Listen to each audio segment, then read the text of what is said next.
Hill figure, nigga. This is the Star Report. Late night, Sunday. I'm your host, Star. A very, very late start, but there's a reason, and I'll break it down to you. I had a hell of a weekend. Oh, man, just drinking lots of water, flushing, packing for my upcoming road trip. And I'm going to get a house sitter. I mean, I can't take all the shit off the walls. I mean, I don't have too much stuff here, but some of this stuff I just, I can't put everything in storage. So I've been packing, shopping, and getting lots of rest, all right? But I do want to approach Irv Gotti and Ja Rule on Drink Champs. Came out recently. I watched a good portion of it, not the whole thing, so you guys are going to have to chime in. It is trending everywhere, and I'm sure it'll pick up more traction tomorrow. So, of course, got to get in that algorithm, okay? Troll babies, good evening. How you guys doing? Okay. I don't have my contacts in, but I see yous up in there, all right? Also, showrunner. Which culture lies the most? I'm not going to say race because race is a social construct and we're all mixed with something. There's no pure race, but which culture lies the most? Everyone lies. If anybody says, yo, I never lie, that's a liar. Now, I tell on myself on this microphone, you've known this for those of you who have been with me for many, many years. I tell on myself so that I don't have to lie. But I have been a liar throughout the 80s and up until the mid-90s. A professional liar, when we used to go on Jukes missions. If you're from Brooklyn, you know what a Jukes mission is. Or when I lived uptown Manhattan, we called them vamp missions. And we would go catch Vicks. Vic was short for victim of circumstances. Anyway, so yeah, I was a seasoned liar. I would tell the people that I was going out on the missions with, yo, we all in this together, And when somebody got caught, I would flip like a flapjack on Sunday morning. Because I just didn't have time for the penitentiary. 3 to 6? Fuck out of here. It's his drugs, it's his counterfeit money, and it was his sister's gun. So anyway, which culture lies the most? Give me a second. I want to come back to that. And I do want to focus, as I said, for the most part, on Ja Rule and Irv Gotti on Drink Champs. All right? Salute to all of them. Ja Rule's a great guy. Last time we spoke, I think it was 2010, he called into the Star and Buck Wild show. Had a great conversation. I'm going to try and be very objective with Irv, but truthfully, Irv and I have a rapport. We've always been cool. We've sat down a few times, and he reached out to me a couple of months back, and maybe 3 or 4 months ago, he and I met here in Georgia at his office. He hollered at me about a possible project, and I also spoke to him about my movie project, and we text from time to time. So, I'm just being honest, but at the same time, I do what I do, and this is the objective perspective. So let me say out the gate, I think Irv was in his feelings about Ashanti, and back in the days, they used to call her, was it Shawnee? Anybody know? I think it was Shawnee. They had a cute little nicknames for each other. I didn't see the entire Drink Champs episode. Dana called me and said Irv was really talking reckless, calling Ashanti by the B word. Is that true? Troll babies. Yes, no?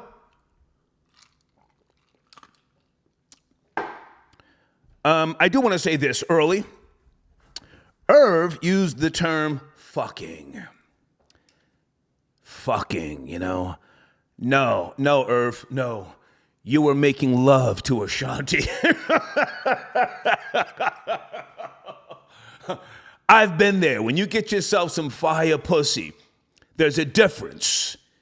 Can I get an amen from real niggas? There's a difference between fucking and making love. And he said, I did catch this part, after they would have sex or commit the animal act, they would then talk and go places together. That's someone that you like or love, because the average nigga, like myself, after I get my shit off, I go into the shower to wash the stench of the bitch off of me. Can I get an amen? If you know what I'm talking about. The average bitch, you're like, hey, yo, just give me a second, short. Just give me some space. Go wash this fucking lust off me and let me get the fuck from around. You know, I gotta go take care of something. Yo, I'm gonna holler at you, right? No. I think Irv was in love, and he might still be in love. I'll let you guys educate me, all right? We should be good. Audio, spelling. Hang on a second, guys. Let me make sure everything is lined up here. And I do have a mammy update, but it's not the mammy from Publix. Give me a second to write this down. Mammy. My mammy. My mammy. Mammy, don't you cry no more. Folks, I got that good nigga nap in today, so I'm going to be a little silly. The good nigga nap, okay? I'll come back to Mammy shortly. I just want to finish up on Irv Gotti before you guys call in. And salute to Ja Rule. Ja Rule was very diplomatic, very neutral. He and Ashanti do shows together. Still, they make great money touring. The catalog is crazy. In case you didn't see the Drink Champs episode, which is what we're focusing on tonight, they were celebrating the Murder, Inc. Legacy, their impact, their importance, and the phenomenal track record and hits and so on and so forth, okay? Ja Rule, very diplomatic. I didn't see him say anything about Ashanti. Reckless. Troll babies, yes, no, maybe. I can't imagine he would even cross that line. He did say he could understand both sides from an artist standpoint, wanting to own your masters, all right? Salute. But Irv was just, he was in his zone, in his feelings. I'm even going to say missing the pussy. Oh, my God. Has anybody ever missed some pussy? I got caught out there one time with a Puerto Rican bitch with 2 kids. Oh, early 90s. Pussy was fire. I don't remember the exact reason why we parted ways, but I called that bitch talking hella crazy. Bitch, I'm gonna come blow up your car. Bitch, I'm gonna firebomb your house. And she was talking to me. She was very calm because she knew I was in my feelings. She said, okay, yes, Troy, I understand. Bitch, I'm gonna kill your whole family. Bitch, you hear me talking to you? Yes, Troy, I hear you loud and clear. I'm paying attention. So I've been there. I've been there.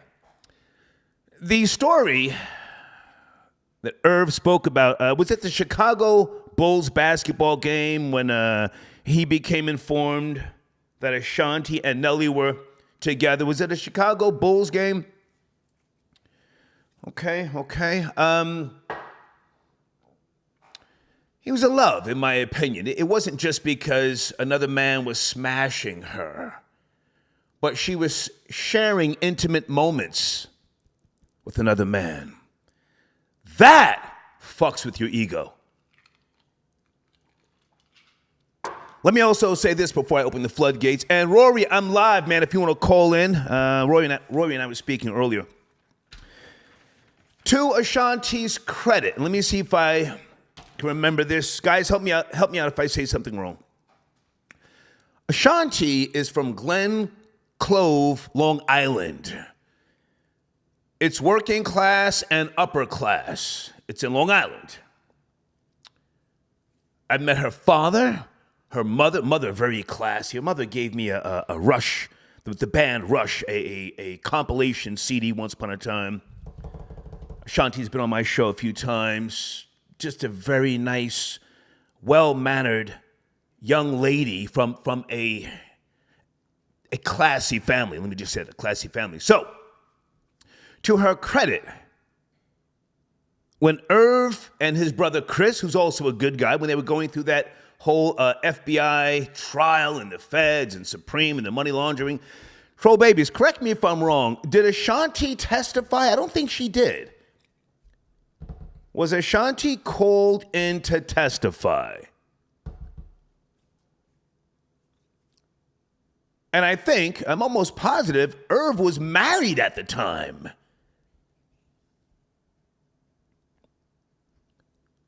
Okay, no, she wasn't called in to testify? Well, then I have to say Ashanti did the right thing. Now, I know this is fucked up to say, because again, Irv and I are very, very cool, but you can't, you have to detach yourself. If I'm the side chick and you've got a wife, this is where the road parts for us. I don't want to take the stand and risk lying, a perjury charge, and go to the penitentiary. No, this is where it ends. It's been great.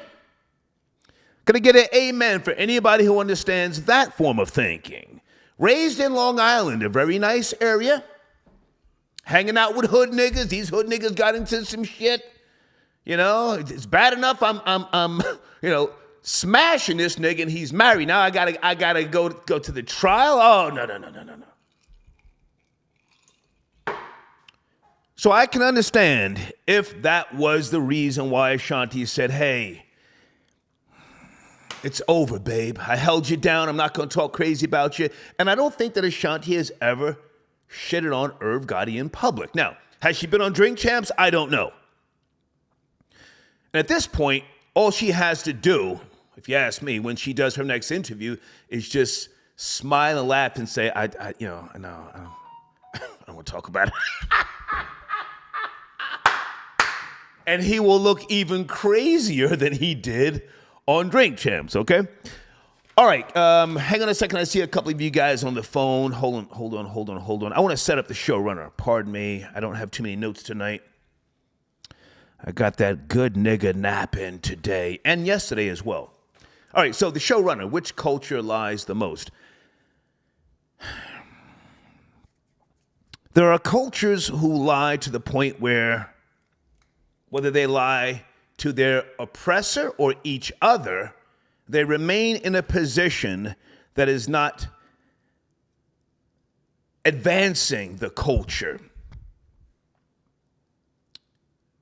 But then there are cultures who finance wars, win the wars, pay attention,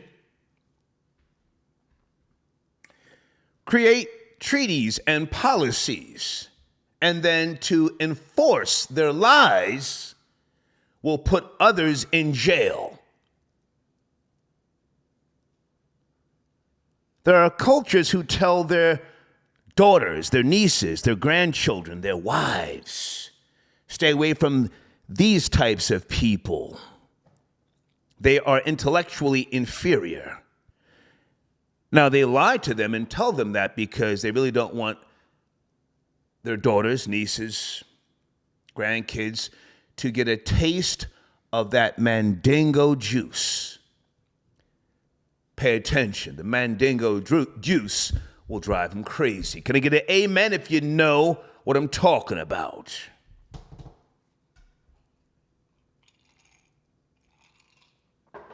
There are cultures who lie about their food. Oh, yo, you gotta try this. Yo, that shit is the bomb, is banging.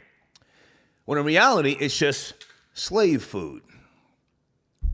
You know, it's fattening. It'll give you hypertension, high cholesterol, diabetes. It's just fucking rice and beans and deep fried pork. The shit that'll kill you. I'm just giving you some context to the question, which culture lies the most, all right?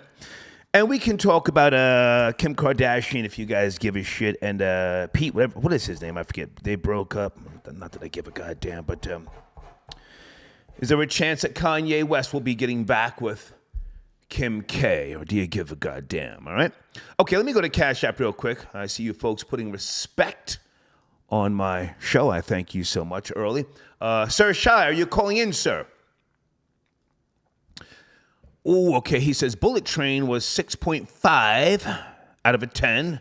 Irv still loves Ashanti. I agree. But here's another question.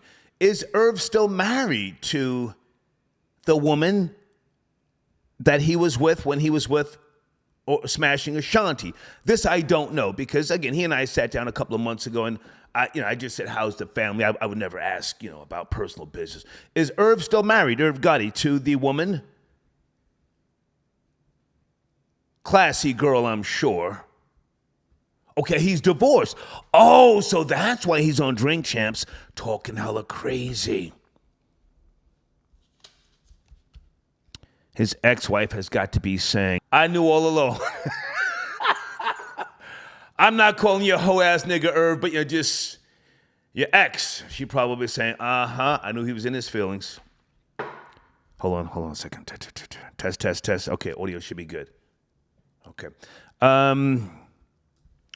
Gangsta of Love, are you calling in, sir? Okay, he's taking shots at Rory early. Big Aki, Rob Lowe lied about being a power bottom. Gangsta of Love, are you calling in, sir? What area code? Let's get the bullshit going. Let's get it going. Gangsta of Love, I appreciate your support. Azura Black, I got your donation. He says, salute big nigga, been watching the shows on Cast. Thank you. And also, Credit Wiz Pro and anybody else, sponsors who wants to call in tonight, just text me, email me. You're always welcome to call in, all right? Corey, I got your donation. Irv definitely cried in the shower over Ashanti. Yeah. Probably punching holes in the goddamn sheetrock. Bang!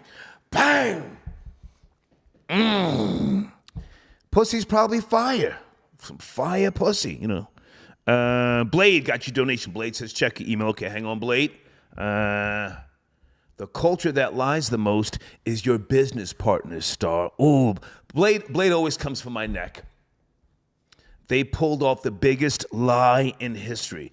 Now, hang on a second, Blade. Have you and I ever discussed where and when Adolf Hitler died?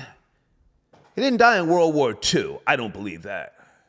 He died in the 60s. Are you up to speed, Blade? You probably are.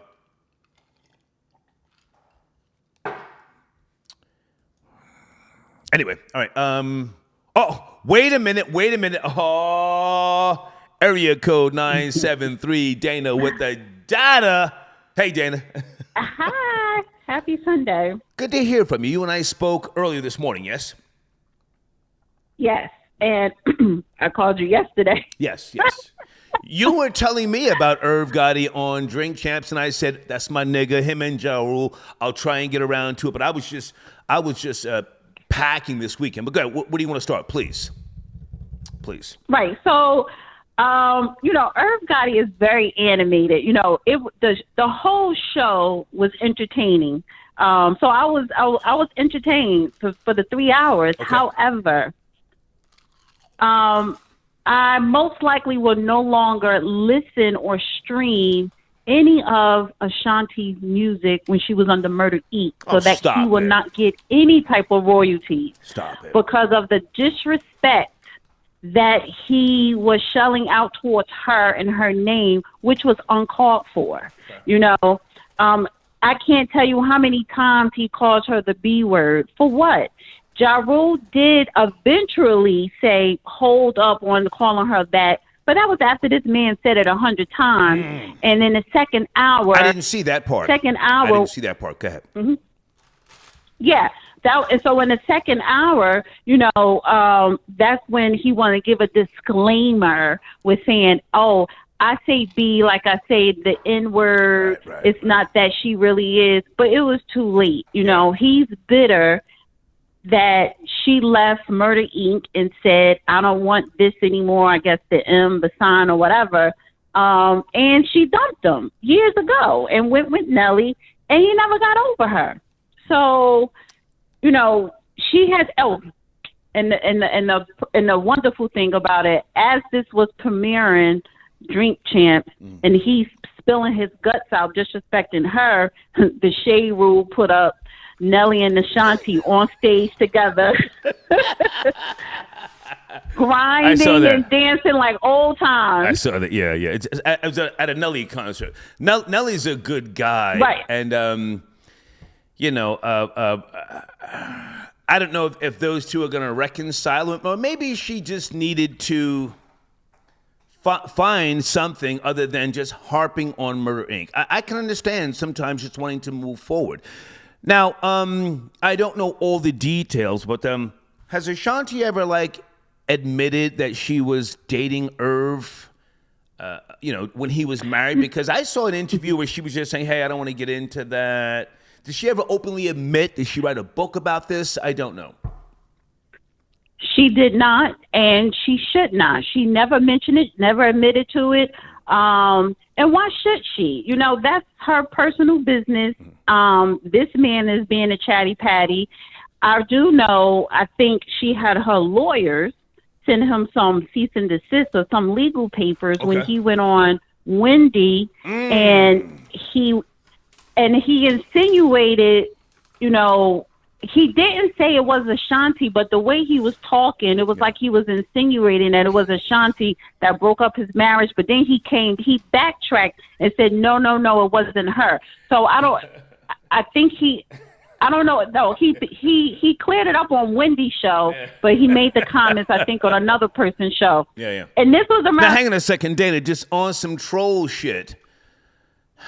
It would be on some troll shit. It would be so cool if Ashanti said on Instagram, "Hey, at Irv, why don't you just come put your tongue in my pussy and let's just get past this." That would be fire. No, she's too classy for that. I know. When he did make those comments, he was promoting that hip hop reality show that he was a part of, that family hip hop thing. Right. So again, it seemed like he uses the Ashanti narrative when he needs to promote something. Yeah. And that's just very distasteful. So they were all drunk, they were all high. Yeah. That's sometimes you get like that on Drink Champs. That's the reason why I turned down the offer. I'm going to talk about that shortly. Nori's a great guy, but they reached out for me to come on Drink Champs, and I don't want to go unless I have something new to talk about. I don't want to sit there and get drunk and tell them everything that I'm going to speak about in my upcoming documentary. But hang on a second. Thank you for going back through some of this. I need you, Dana, on my showrunner. Which culture lies the most, in your opinion? I just laid out a few premises. I'm not sure if you heard them or not. Which culture, in your opinion, lies the most? All right, so this is going to be maybe a little controversial, but I would say Jewish culture. What type of Jewish culture? The Jewish culture. Even though Jewish is a religion, but it is a culture that they do have. More so, it's a culture. I would say, what do you call it starts with an A. It's the European Jews. Ashkenazis? Ashkenazis? Yes. So those descendants. So yeah, I would just say the Jewish culture lies the most in every aspect, especially here in America, but in every aspect of society. Do they lie, or do they just enforce their beliefs and they are winning and everybody else is just jealous?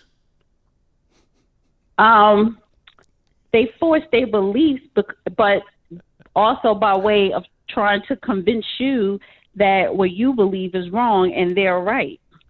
So that's part of propaganda, which is basically lying. They use several tactics, when you talk about the banking industry, when you talk about Hollywood, what is happening over there now in the Gaza Strip in Israel. So, yeah. What culture do you represent, Dana? I don't want to assume anything. What culture do you represent? It's just a question. I represent Black American culture, foundational, to be specific, ADOS, FBA, Black American culture. Objectively speaking,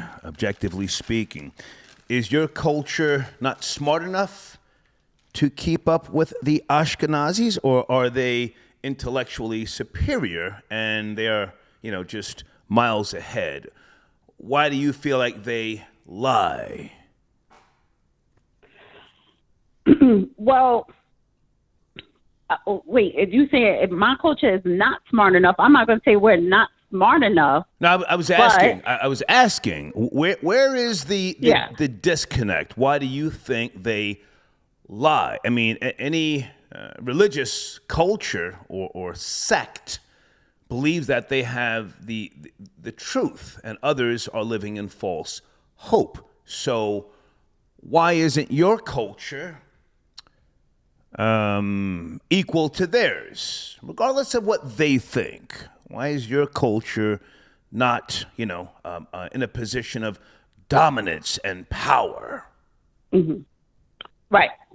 Well, I think because historically here in America, we weren't brought here in a position of power. However, when we did, walk off those plantations, we did build communities, we did participate in capitalism and, flourished. But I'm not going to put the blame on WS. I will put a lot of the blame on us as a people. Okay. I would say, taking on this socialism, Marxist ideology that did more harm than good for us. I would say so too. Yeah, Dana, I have to take other and calls. WS is white supremacy. I just don't like saying it. Yeah. I got to take other calls. Thank you for tapping in. What's going on your channel, please? Subscribe to The Real Dana on YouTube. Tomorrow is episode 2 of Crack Reparations. Hey! And of course, so last week we did episode 1. It was really good. Now we're doing episode 2, where we're going to go back to the beginning and break down the contraband and how it all started. And then, of course, Thursdays with Man Up with Judge Joe Brown. Nice. And Wednesday is Wealth Wednesday. Nice. And can I just say one more thing Please. about the Drink Champs thing? Go ahead. I just want to say I really appreciate the live chat during Drink Champs, because majority of it are men, and they were even throwing tomatoes and corn for corny and the bozo emoji to Irv Gotti when he was trying to degrade and disrespect Ashanti. So, right. I appreciate that. Thank you, Dana. Have a great night. Thank you. Have a good night. You too. Dana with the data tapping in. Guys on the screen, www.creditwizpro.com, and I think they are in the live chat. If you want to call in, please send me an email or text me. My sponsors are always welcome to chime in, either on the conversation or to promote their services and or platforms.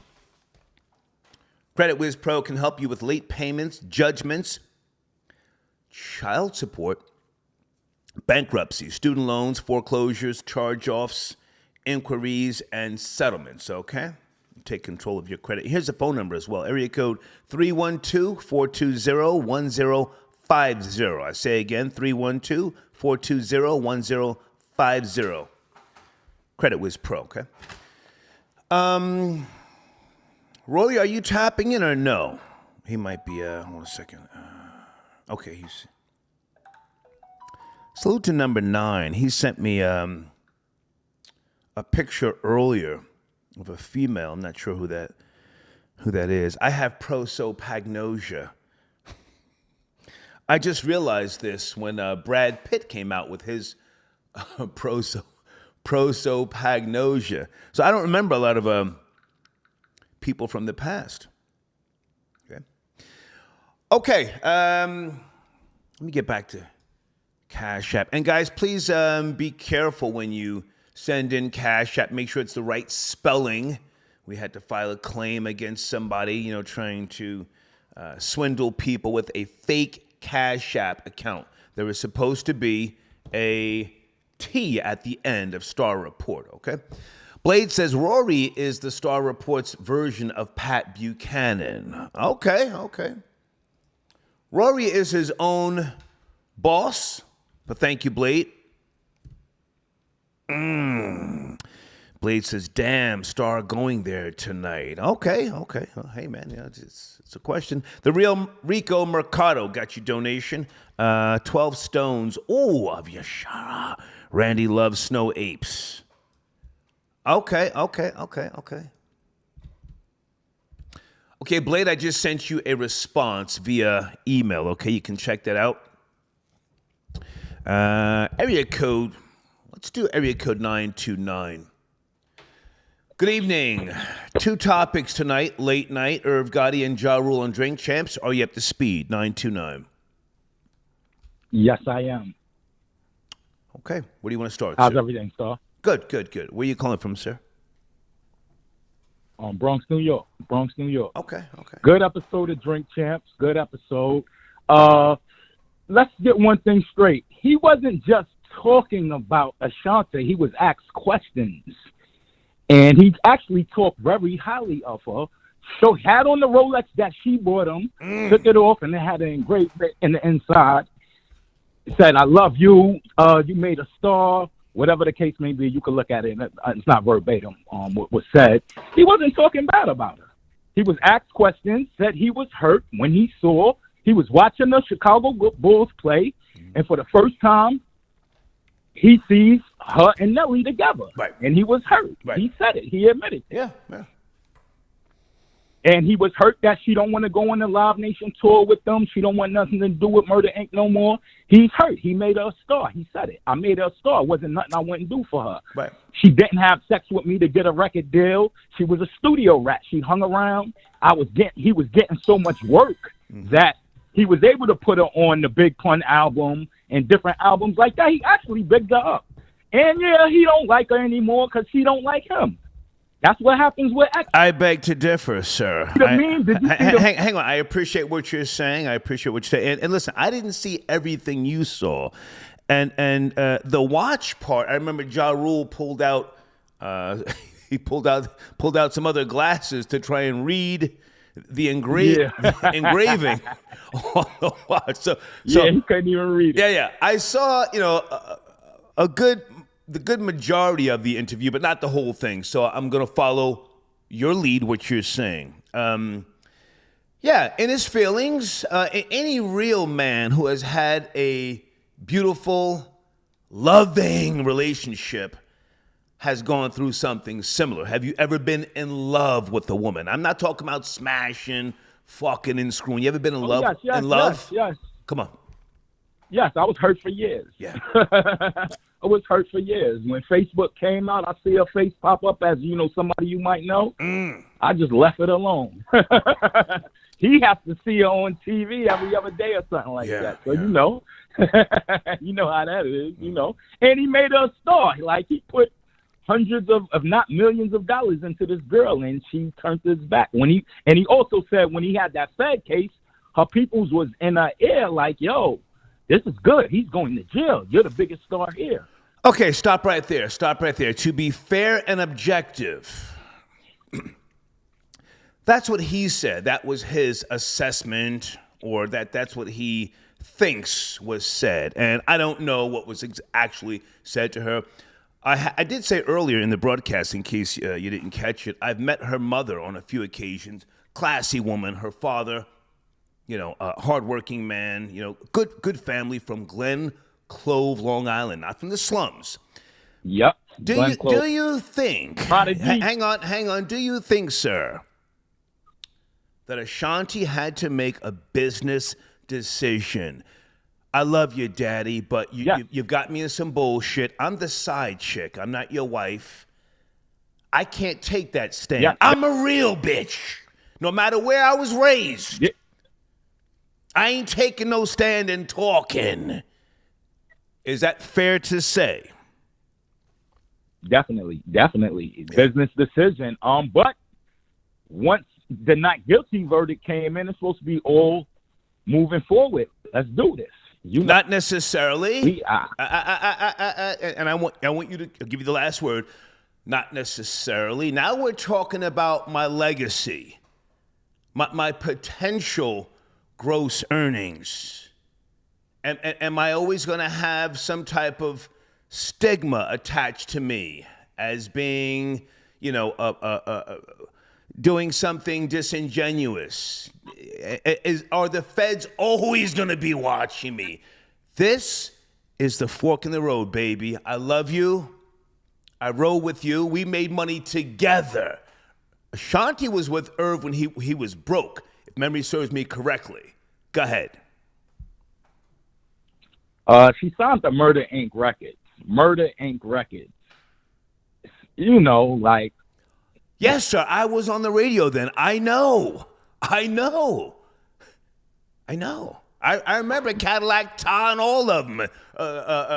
I remember the come up, Vita. Yeah. Talk to the anthem, Cadillac Tar. Yeah. Ashanti was there in the beginning, but, sir. Go ahead, I'm sorry, Kevin. If I put $10 into a girl, I want some loyalty. Nevertheless, $1 million, I want some loyalty. That's all I'm saying. Okay. Got you. Now, hang on, but before you go, you said you were in love, and it stuck with you for how many years? I was with her for about 3 years.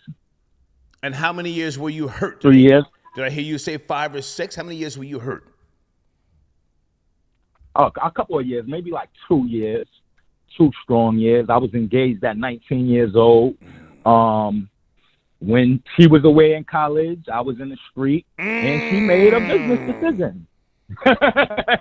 She was getting educated, and you were still, flipping packs on the block, and she said, I love you, Daddy, but just, that's not a life for me long term, right? Exactly. Yeah, when she first went to college, she was going to be a lawyer. I'm going to defend all your friends. Right. But once she got to college, your mind opened up. I was just closed-minded. I ain't understand. And at the same time, hang on a second. Let's just have that real talk. So as a result of you being heartbroken, did you put hands on your next girlfriend out of frustration? Keep it real. No, I didn't. It took me a long time to have a new girlfriend. I was just, running wild in the street. Okay. I ain't want to feel that hurt no more. Sitting in the living room looking crazy. Putting a pistol in your mouth, spinning the barrel. Just say that again. I ain't hear you. Never mind. Hey, man, thank you for the call. Thank you. All right. Oh, yes, okay. I'm going to kill myself, bitch. I've never been out there like that, but I know niggas. Oh, my God. I've known gangster niggas. I'm going to kill myself. Bitch left me. Guys on the screen, please go to my community section. There is a banner there for Tubbs. Great music from the UK. Nice flow. I urge you to check out his channel and to leave a comment. Please leave a comment, all right? Let me remove this banner here. Hold on a second and line up this showrunner, okay? All right, Marcus, the director, I got you donation star. I can't wait to make it as a famous movie director so I can give Ashanti some pimp guidance. Church. Okay, if you say so, sir. Okay. Guys, at the top of the live chat is the PayPal information. People ask me from time to time. It's starboyradio@gmail.com. starboyradio@gmail.com, okay? Let me make sure it's, okay, there it is. Did I do that right? And also let me go to another sponsor here, www.yourpainyourgain.com. They can help you with a lot of things with regards to getting a bag, all right? Oh, man, that is cool. Must have things. Okay, hold on.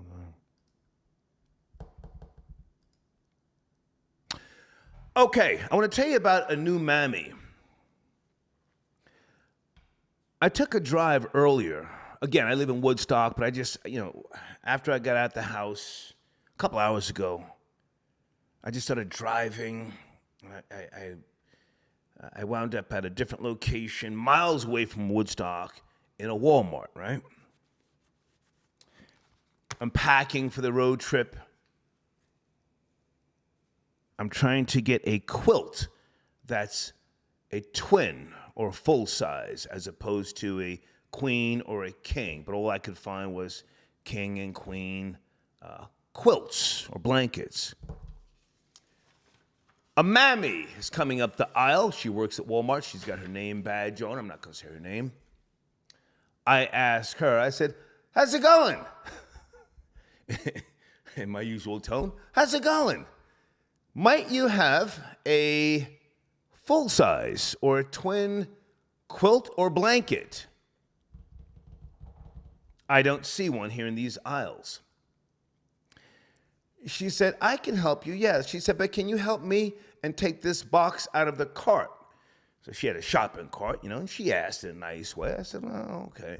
Pick up this big-ass box. Now, as I'm picking up the box, I said to her, now, if I hurt my back, I'm going to sue you and Walmart, yes? This mammy, she said, I'll help you get the bag. I said, what? I'll help you get the bag. So she got a little swag with her. I'll help you get the bag. I said, okay, well, damn. So I put the big-ass box on the lower shelf, again, in Walmart. She takes me to the aisle, and she finds a very nice quilt.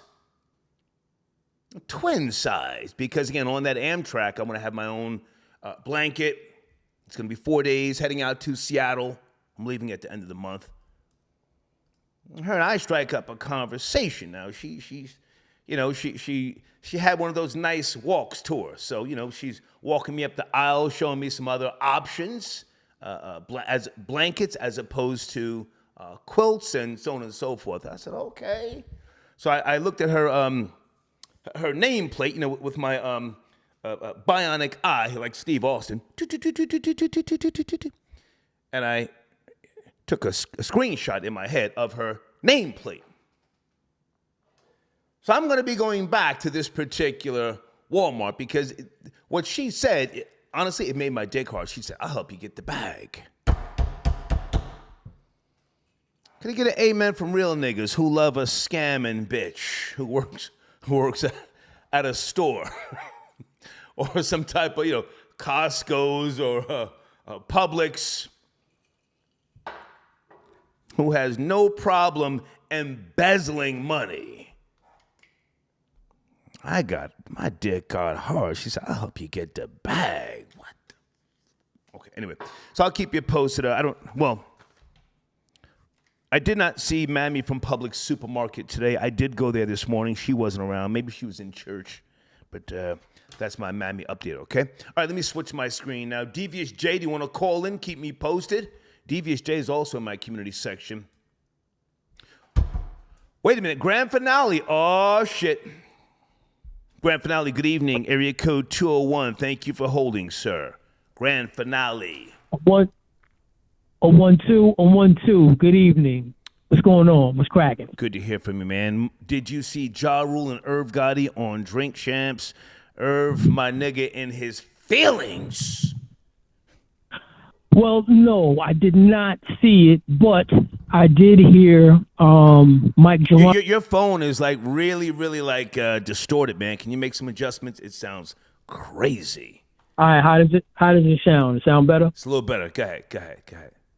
All right, yeah. So nah, man, I didn't see Irv on Drink Champs, but I did see Mike Geronimo's response to what Irv had to say. Okay. He pretty much was talking about Mike Geronimo, being a bitch ass nigga, something to that degree. Whoa! Now, hang on, I didn't see this. What happened now? Irv said something about Mike Geronimo. I'm confused.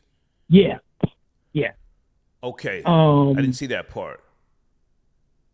Right. So and then he said that Mike Geronimo wasn't effing with him, blah, blah, blah.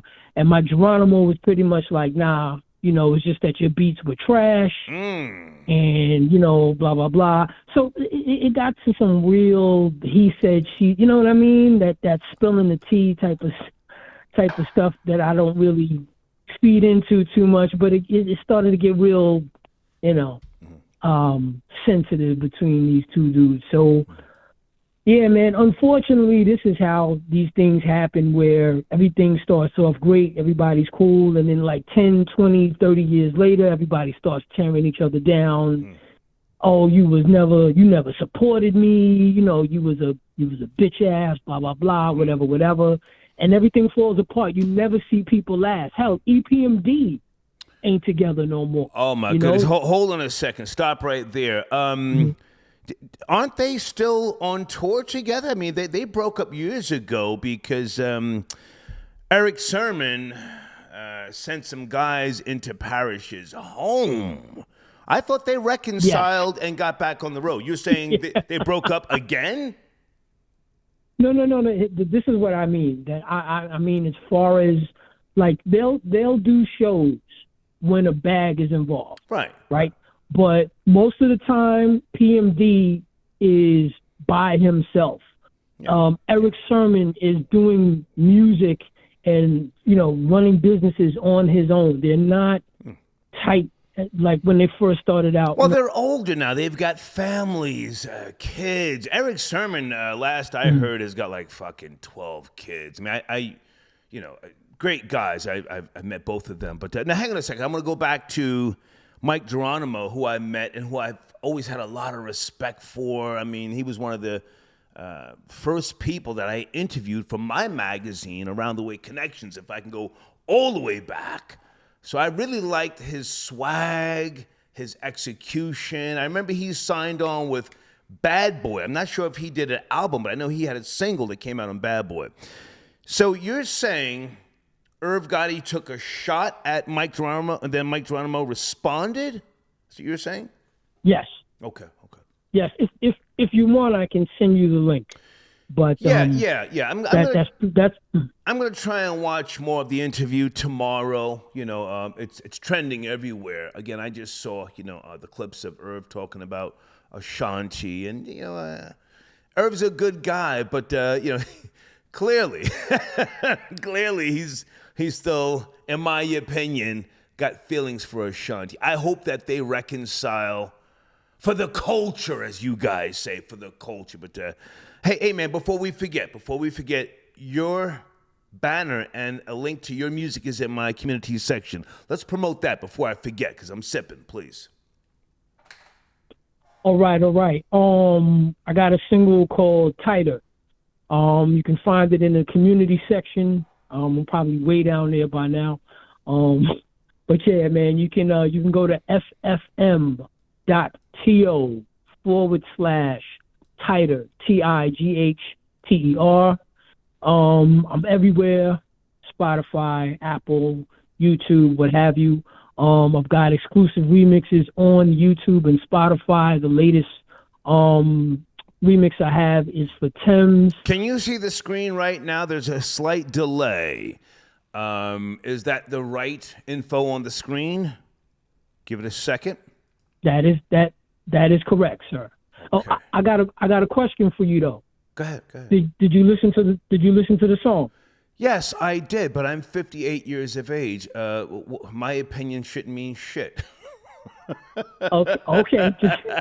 Just checking. If you think it's trash, it's okay to say so, man. I'm 58 years of age. Hang on, I worked at record labels for a decade. From a business perspective, I think you're doing the right thing. I think your setup and your marketing is good, but the track itself, what do I know? I'm not up in the clubs with Future's audience and fucking Drizzy's audience, so I don't know what the fuck is gonna catch like that. You feel me? Okay. All right. Just checking. Yeah. And one other question. Would I be able to get arranged too, or can we? Yeah. Absolutely. We handle that another time. No. Send me an email. You have a YouTube channel? Yeah. Okay. send me an email right now, and your banner will be pushed back up to the top of the community section in about another week and a half. As you know, we do it every 2 weeks. So send me an email. I'll give you a wrench. Just don't block anybody. I like trolls talking crazy. Don't block anybody, all right? You got it, man. I'm going to send you the email right now. Good to talk to you. Take care, Grand Finale. Thank you. All right, man. Peace. Okay, Grand Finale tapping in. All right. Folks, if you're just now joining the show, we're talking about Ja Rule and Irv Gotti on Drink Champs, celebrating Murder, Inc.'s history, legacy, and their growth and other projects that they are doing. Irv just landed a huge deal. I'm not going to try and break down his new venture, but he's a great businessman, so I'm sure he'll do well. The focus, however, is Irv Gotti talking about Ashanti and, being in his feelings. Objectively speaking, that's what people want to hear about for the most part, social media, all right? Hold on, guys. Let me go back to Cash App. Blade says the notion that everyone is jealous of them, okay, he's talking about the Ashkenazis, is one of their lies. You don't get expelled 109 times just because people are jealous. Okay, Blade trying to turn up the heat a little bit. Okay. DJ Duya. How do I say that? Dua? Former Murder, Inc. intern. Okay, salute to you, man. Have we met before? Good to hear from you, sir. Thank you for your donation. Do you want to call in? Do you want to add to the conversation? North? I'm just going to say North. He says Ashkenazi Jews are originally Kaiser. Oh! Okay, we're going there. Okay, thank you for your donation. Okay, Grand Finale, send me your YouTube channel link, sir. I got your email. I need your YouTube. Hold on a second. Star, okay, sir, my name is Star with one R. You are the former intern at Murder, Inc. Okay, do you want to call in? Ashanti held it down during that time period from 2003 until 2007. Irv is a genius, but his ego hurts him in some situations, the Ashanti talk being one of them. They are definitely an intern. Okay, you were an intern? What are you saying, sir? Okay, hold on. Are you on the line, sir? Hold on. Let's see if he's on the line. Someone claiming to be a former intern. Good evening, sir. Is that you? Area code 845. Hey, what's good, Stars? DJ Duya. I spoke to you before. Duya. Okay. Yeah, a minute ago with Jaja. She was supposed to call in, but she got spooked out, didn't want to talk and stuff. How's she doing, man? She used to be down with Dipset and Bird Gang. Dipset, yeah. She's doing the damn thing, man. She's got her own clothing line and all that now. So she's doing the damn thing. And she came out of prison and didn't really look back. So she's doing the damn thing. But please tell her I said hello, man. That was a fun interview. If we can just go back for a second. That was either 2009, 2010. She did the interview as herself, and then she went to the bathroom, changed her clothes, and then came back in another personality. That's GT. Yep. Yeah. Yep. Yeah. Okay, so now hang on a second. You're claiming that you were an intern at Murder, Inc. At what period? Absolutely. From 2003 to about 2007 when the trial went down and all that. I remember Chris Gotti saying, well, we're kind of shutting down, so I don't know what y'all guys is doing, but we ain't going to be here, so. Okay. I left Hot 97. He held it down, hang on, stay there. I left Hot 97 in 2003. We had a discrepancy over some advertising, and then they were offering me nigger pennies to stay. So I was suspended. I was in Pennsylvania. Then I took my Clear Channel deal. So I remember somewhat sorta that period. Did Ashanti? I remember when you were at Clear Channel. You had this thing where you could be like a sportscaster, and I tried to try out for it. Okay, well, listen, never mind me. Weird voice. Hang on. With a weird voice. Yeah, go ahead. Never mind me. Did Ashanti testify, or did she part ways during the trial? I thought she parted ways during the trial. No, she didn't have. She didn't have to testify. They didn't need her to testify, but she definitely showed up to the courthouse a few times. That's right. She was definitely in the building, and she definitely showed her support. Yeah. Yeah. I don't think a lot of people know that. Did Irv say on Drink Champs Ashanti came to the trial? Did he say that or no? I don't think he said it on Drink Champs. No, but he tried to make it like she turned her back on him. But it really wasn't the case. It was a situation where, like, if those times, Murder Inc. was like, it was even bad to be affiliated with them. Like, I was trying to get other situations. Like, I was able to move over with Jaja Dipset, but it was bad, man. Like, Murder Inc. was a bad name, and whatever they were associated with was, 50 was on their ass. You know that. So, well, now hang on a second. How do we know that you're really an intern and you're not just trolling? I'm always absolutely suspecting a troll. Give you receipts and all that, bro. I could give you receipts and all that, Star. Okay. That's a fact. Definitely not trolling. I was there. I was there right after they moved to. They put us all the way on 11th Avenue after they kicked us out of the Def Jam building. And then they moved us. Then we moved to another building on 10th or 8th. Yeah, I think it was 10th Avenue. But yeah, I actually came about 3 weeks after the federal raid. So yeah, I was definitely there. Now hang on a second. Here's what I do remember: the feds went into their offices and took computers and hard drives. Yes. Absolutely. Yeah. And actually, I was working in the promotion department, and the dude that I was working for, he got. Don't say any names. No. I'm not saying the names. Hang on. Stay with me. I'm just trying to give you the receipts to show you that I was really there. Got you. Okay. So hang on a second. And again, I'm trying to be objective. Irv is my guy. He and I are talking. No, that's my guy too. Yeah. DJ, that's my family. We're talking about possible business right now. We were texting a couple of weeks ago. Anyway, so the feds came in, took computers, all sorts of paperwork, anything that had to do with business. And Ashanti still went to the trial, as you just said. She went to the trial. Absolutely. Knowing good and goddamn well she was Irv's side chick. And on the stand, if asked, he would have to say under oath, I was having sexual intercourse with Ashanti. Was that ever asked of him on the stand?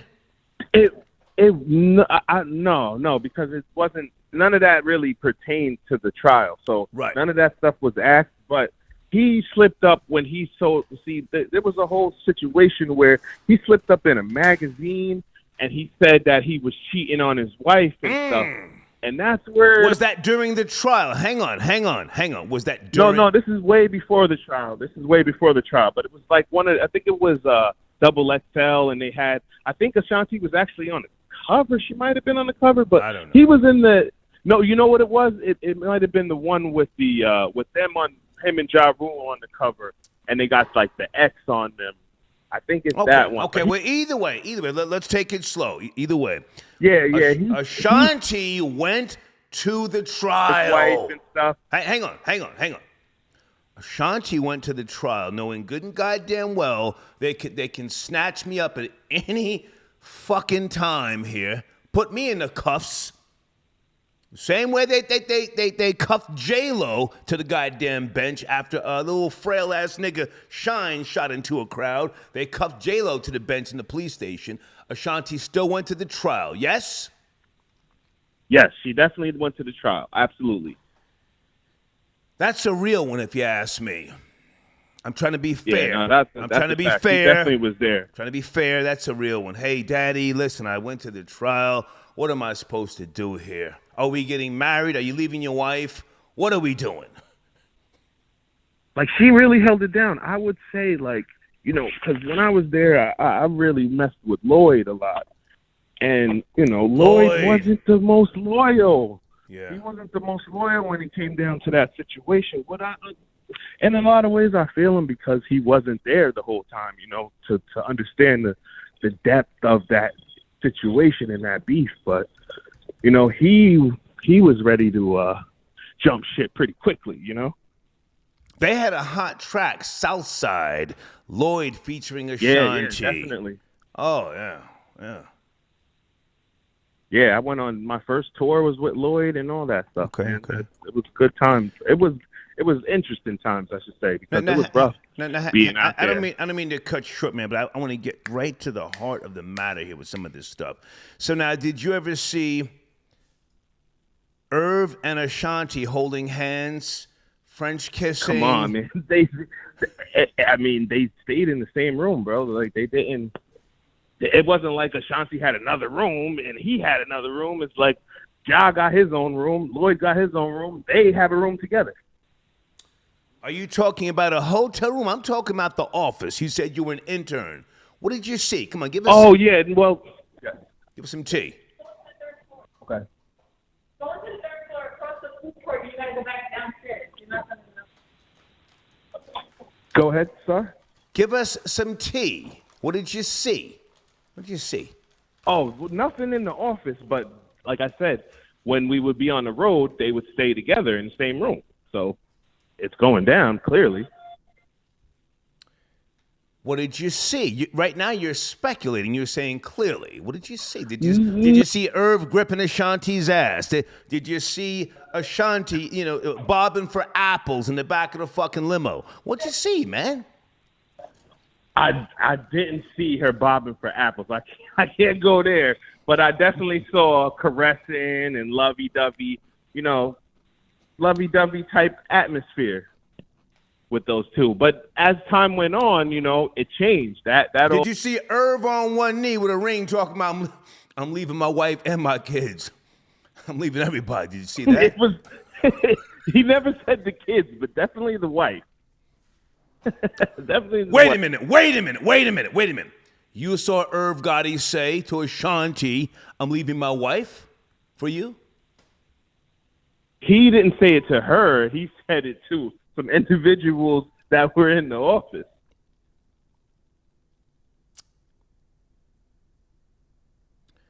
If you were put on a stand right now in a court of law, you would say, I saw Irv Gotti say, I'm leaving my wife for Ashanti. That's what you just said. I heard him say this, Star. You heard it. Come on. I heard him say it. I didn't see him. I heard him. And your name is, again, DJ what? DJ Douya, man. Snitch ass nigga. All right. Okay. They know me up there as Corey, you know. But yeah, DJ Douya. Corey, what's your last name, Corey? Come on, man. It's actually Douya. To be honest with you. Okay. What else about the interview? Again, since you claim you were an intern, did you find to be interesting? Ja Rule, man, is a good fucking guy. It's crazy because I so much just brought my respect kids for down him. here to Disney World Go and ahead. stuff. So I was on the plane actually watching the interview. So I just got down to Orlando and about to get my hotel and stuff. But yeah, I was watching the interview. And I actually did an interview with Mike Geronimo. That's my guy on That's my guy. Years ago. Listen, I go back with Mike Geronimo so far. I shouldn't say this. He had a really nice girlfriend. I think her name was Milky. Do you remember a Milky?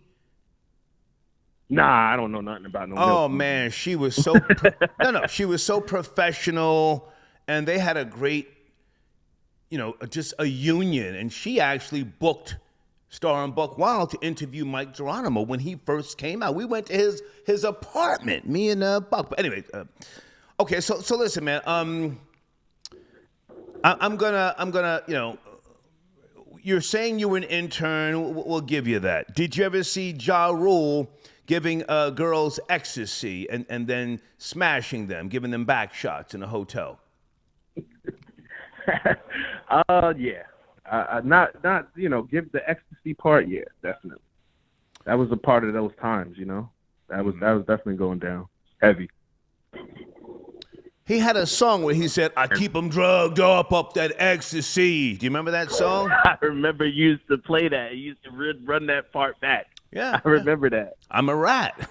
But what song was that where he said, "I got 2, 4, 3, something bad bitches"? I think that's the song with Charlie Baltimore. I keep them drugged up on that ecstasy. A Star Is Born. Yeah. That's what he says in that. I used to have to write all the lyrics down for back in the days, used to have the lyrics in the albums and stuff. That was like my job or whatever. Did you ever see Ja Rule giving bitches back shots as they're sniffing blow? Yo, stop, man. You're going too far, man.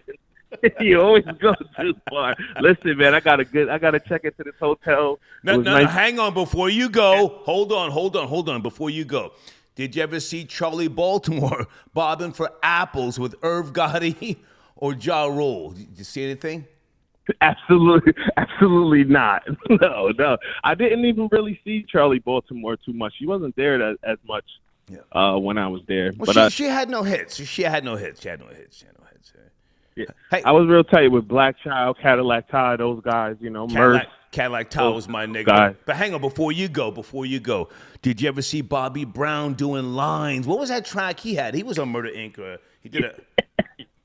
He did one song with him, but that was before my time. That was before I got there.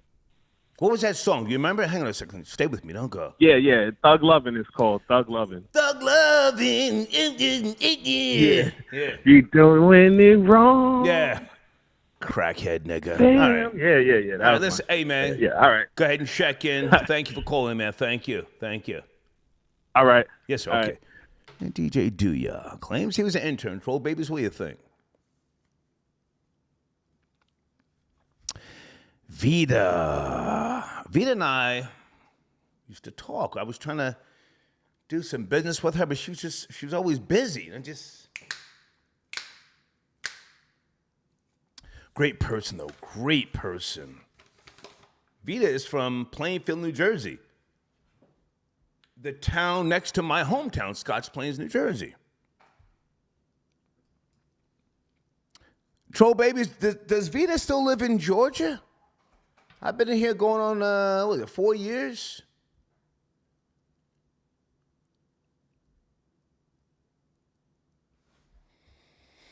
DJ Douya. Let me save that nigga's information just in case,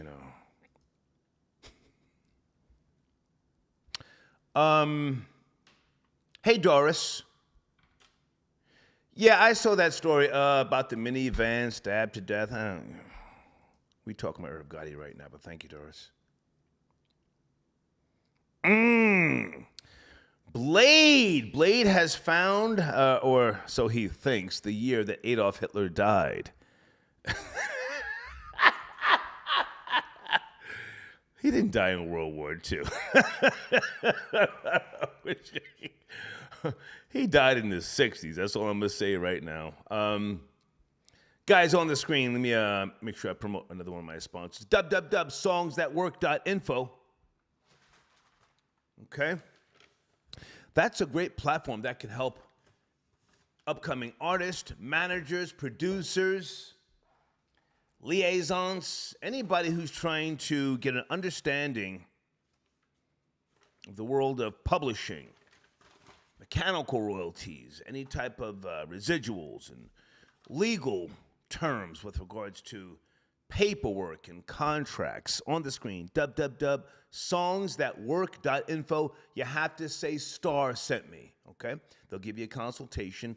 Money earning opportunities, email contacts, email pitch templates, okay? Music organizations that you should join. Instructions on what merch and physical music items to sell and where to get them from. This is a great platform. Again, www.songsthatwork.info. Tell them Star sent you, okay? Big Aki tapping in. Oh, shit, wait a second. Big Aki says, what kills me about the Frisbee hats, is the fact that you can steal a group's whole history, language, and religion and be comfortable. LOL. Big Eye Key with the wheel kick, right? Hustle tapping in.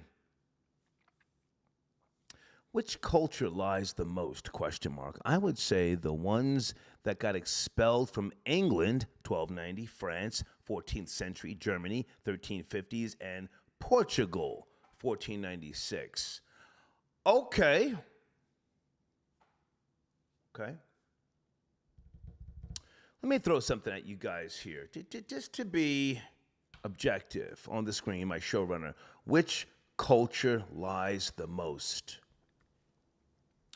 If all things started in Africa, and I truly believe that, no matter if you claim to be a descendant of kings and queens, or if you think that you were already here in America,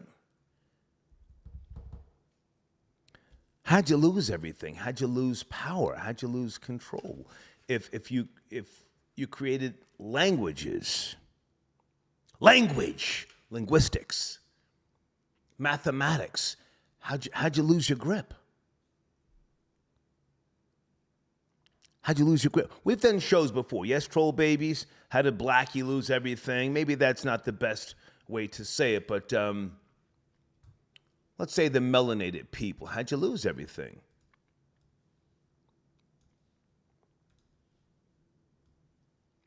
Is Whitey that smart?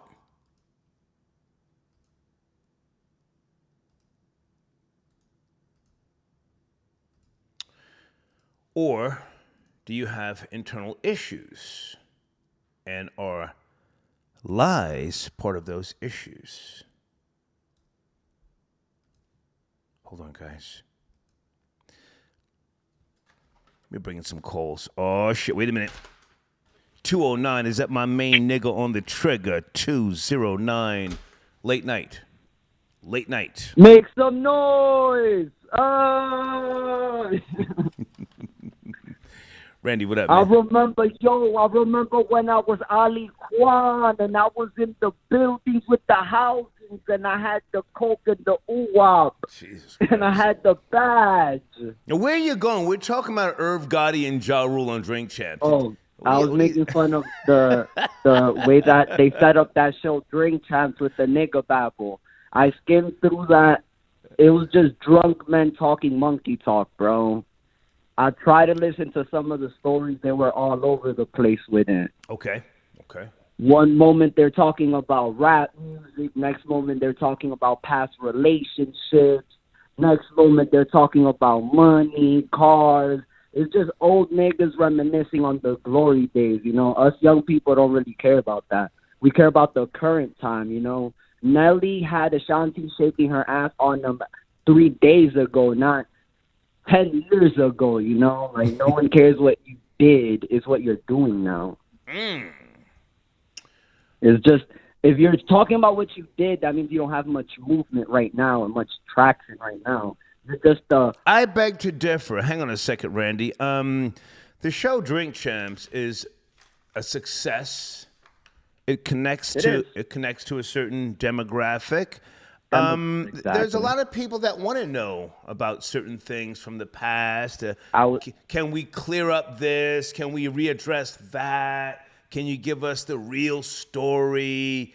You know, all that sort of jazz, and it works. I'm not, you know, in any way, shape, or form trying to discredit its impact. But with regards to the Irv Gotti and Ja Rule interview, this is big news, man. I mean, whether you think that they were just, you know, recycling, rehashing old shit, it's big news. Did you see any of it, or did you not watch any? No, I saw it. I saw when he was talking about his DJ and how he regrets signing him. I saw the story about how he wrote the song for Ashanti after having fornication because you get creative after sex, and he was humming it on the phone to his producer. Him going on a tangent on cheating on his wife and being in love with the side chick, just goofy shit. Hold on a second. Rory, sit tight. I see you. Sit tight, Rory. Be right back. What's up, big player? All right, stay there. Okay, Randy, I'm back on the line with you. Well, again, man, you're in your late 20s. You're not even 30 yet. Irv Gotti is what most people are focusing on, was in his feelings towards Ashanti. Have you yourself, I think we have had this discussion. You have been in love before, yes? Did you do anything crazy? Yeah, of course. You know, it's a feeling. I think most people that are sound mind could feel love and then fall out of love, you know. Were you in love because you were just young, dumb, and full of cum, or did you get a hold of some fire pussy and you didn't know how to handle it? How'd you know you were in love? I think it's because I was young, dumb, and full of cum. You know, most of our late teens, we like companionship and we want to fall into a group and we want to, you know, have someone that makes us feel like they're, you know, our lover and they'll ride or die and all that nonsense. At what point did you realize? At what point did you realize you were in love? This is the one. I will kill a nigga over this bitch. Oh, no, I never went that deep because I'm from New York where people actually do that, you know? That's, like, very deadly, but I noticed I was in love. So you weren't in love, Randy. Randy, hang on. True love is the point of selflessness. Oh, then I wasn't in love. You're right. Selflessness. I care about right. you more than I care about me. If somebody even breathes on you too hard, I will kill a nigga. That's love. Bitch, I'll kill you. Bitch, I'll kill your father. Bitch, I'll kill your kids. Bitch, I'll burn down your mother's house. That's love, man. I'll shoot at your brother. Yeah. Shoot at that new nigga I see you with. Stop playing with me. Bitch, I'll kill you and the new nigga. Bitch, I'll set your dog on fire. Don't play with me, bitch. That's love. Yeah. I haven't been there, you know. You haven't been there. Thank God I've avoided, you know, going in the deep end of that world. Oh, it's coming. I'll run the other way, you know. No. I try to, at least. No. I'm a coward. Randy. It always hits the hardest when you think it can't happen to you. And truth be told, listen to me, it's not always the pussy. Sometimes you can be smashing, and females are demonic. They know how to lock you in. Oh, yeah. They know how to lock you in. They look at you. You're on top of the coochie. You're loving the coochie. You're enjoying the coochie. She sees you at your weak point, and then she starts to cry. And then you say, "What's wrong?" And she says, "Nothing. Just make love to me." It's too good. Oh, my God. Oh, man, that just gave me flashbacks to, like, fucking an hour ago. Damn, Star, you said some real stuff just now. This is why you cannot look them in their faces when you're smashing. When you're climaxing. Turn your face like this. Or dig your face in their chest, you know, like, so they cannot see you enjoy. Turn your head to the side. Don't let her see your weak point because she will take advantage of that situation. That's your low point. That's when they say, I got him. Go ahead. Yeah. I got this, nigga. When they notice, oh, he ain't going nowhere. He's in this right now. Yeah. Ain't nothing better than this. Go ahead. Talk. Get that big old dopamine hit. But I wanted to touch on the culture that lies the most. I want to say it's the white culture because they write history and rewrite history all the time and remix the stories. And one of their best lies is to tell you that they're white. They'll come from other places and then come over here and fall under the umbrella of Caucasian because they have the lighter skin. Puerto Ricans do it all the time. Mexicans out here in California do it all the time. Just because they have the complexion for protection, they'll tell you that they are white. But they come from other places that have no European or English or, you know, people from the Caucasus Mountains being named them, but they will tell you that they are white. Okay. And then second, I think niggas lie the second most because they lie about trivial stuff. They'll tell you, oh, I had that before. Oh, I had that one. That's the old one. Oh, that's that. I've been had her. Like, they'll tell you, like, the most dumbest stuff. And you're like, bro, I know you're capping.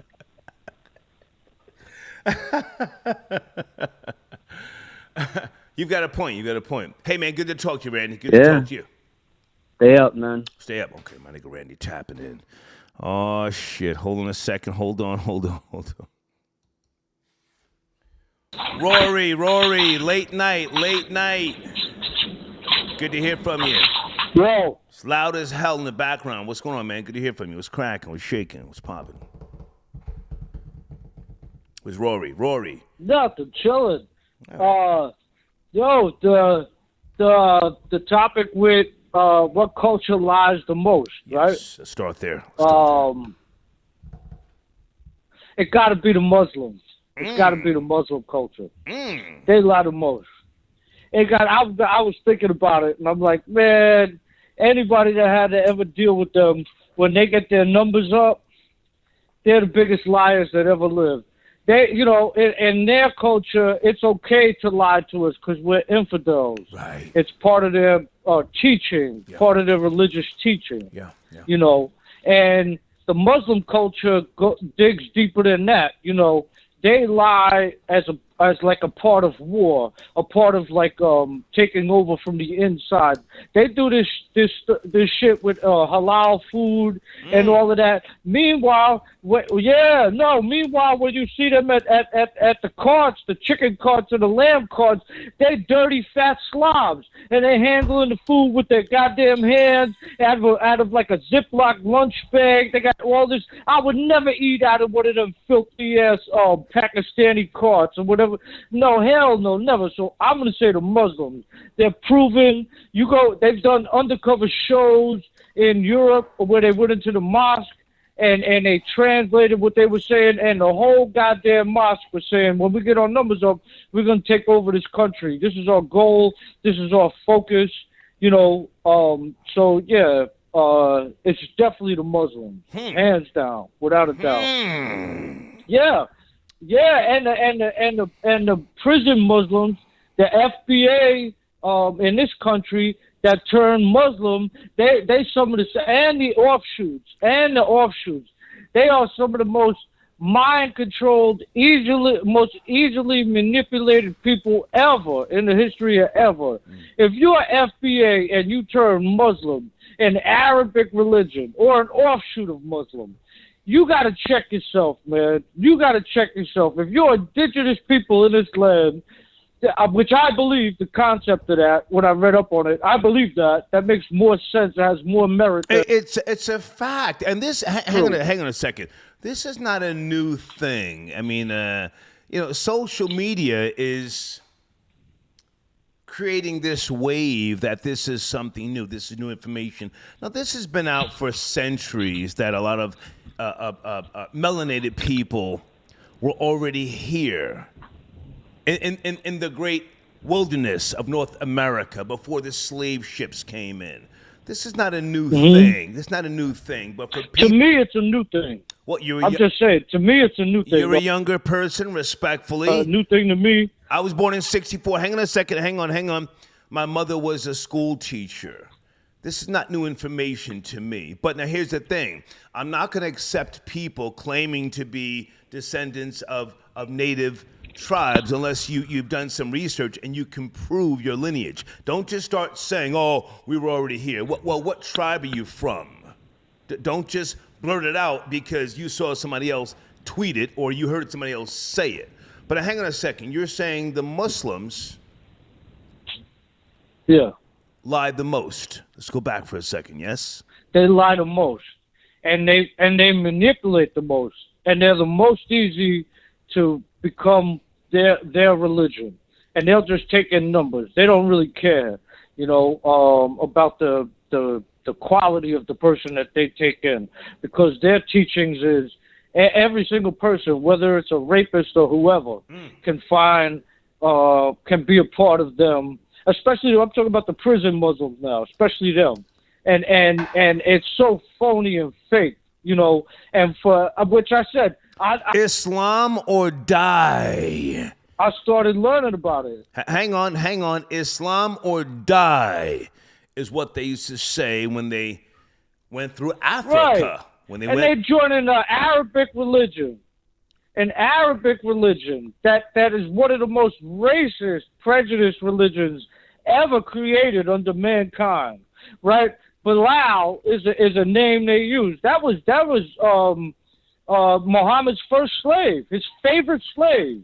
So how could you Prophet Muhammad, peace be upon him. Yeah, FBA, they need to change that with the becoming Muslim, and the brothers in Brooklyn don't eat pork.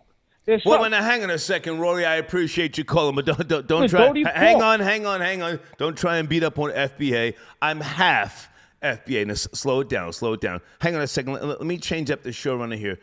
Devious J, you want to call? If not, let me know. Let me also make sure that I promote Precise. Oh, shit. Guys, I want you to subscribe to Mr. Precise 8 on YouTube. Okay. Precise calls in from time to time. His channel is lit. Rory, stay right there. Okay. Gangsta of Love, are you calling in, sir? Where are you? Rory's on the line. What area code are you calling from, Gangsta of Love? He says, Rory asked, will Black Body Works help white bussy?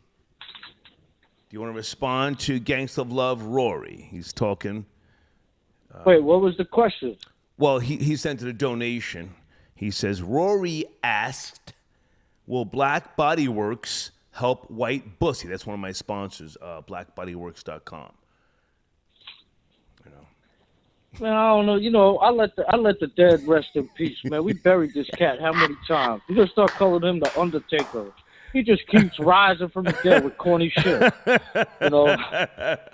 Yeah, man. The cat crawls out of the grave and says some more corny shit. All right. Stay there.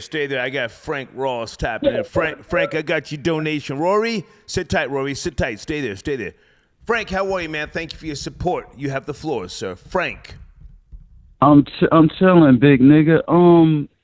Irv Gotti, Murder Inc. Yeah. I watched them for 4 years straight, run laps around Jay-Z, Nelly, Eminem, and the list goes on. Mm-hmm. Everybody, gotta stop playing with Murder Inc. name, man. They really was out here doing it. You know what I'm saying? And I'm happy that Nori didn't mention 50 Cent not one time on the whole joint. I watched the thing from beginning to the end. He didn't really want to throw Jay-Z under the bus at a certain part when they mentioned the Murdergram group with Ja Rule, DMX, and Jay-Z. Okay.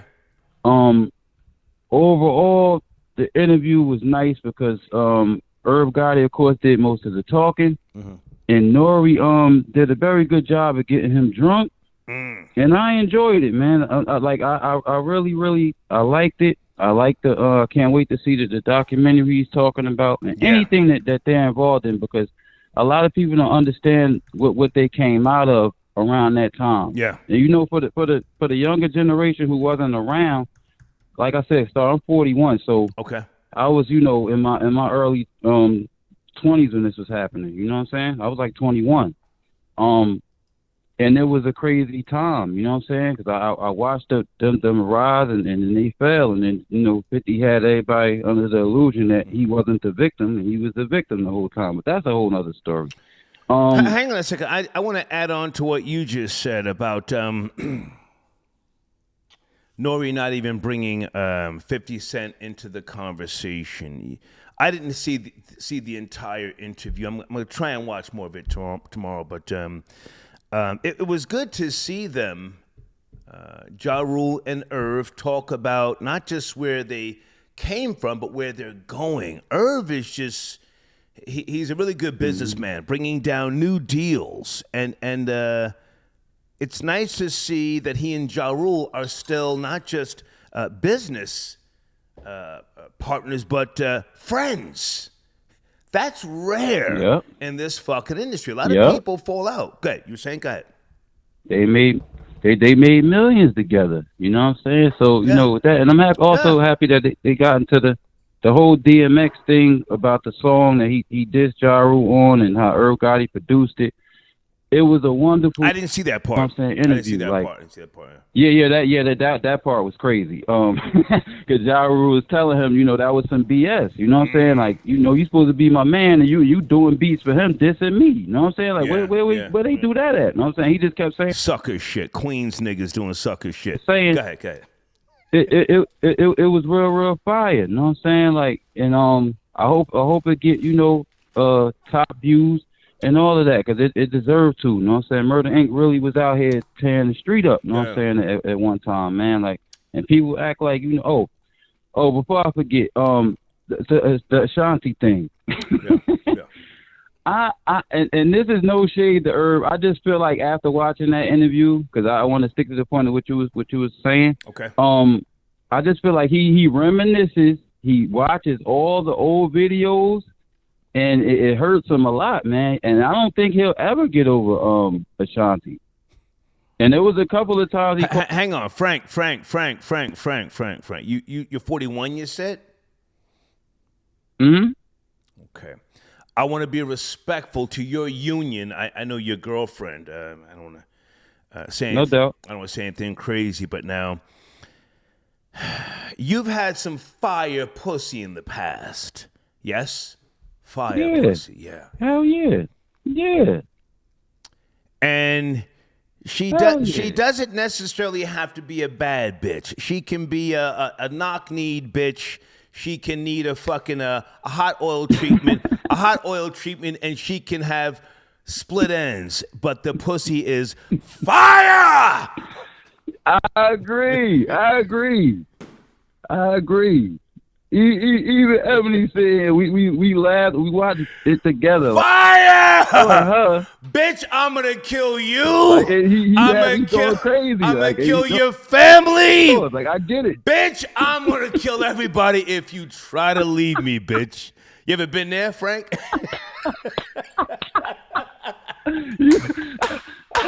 Hey, yo, a couple of times. I'm 41. Oh, bro. my God.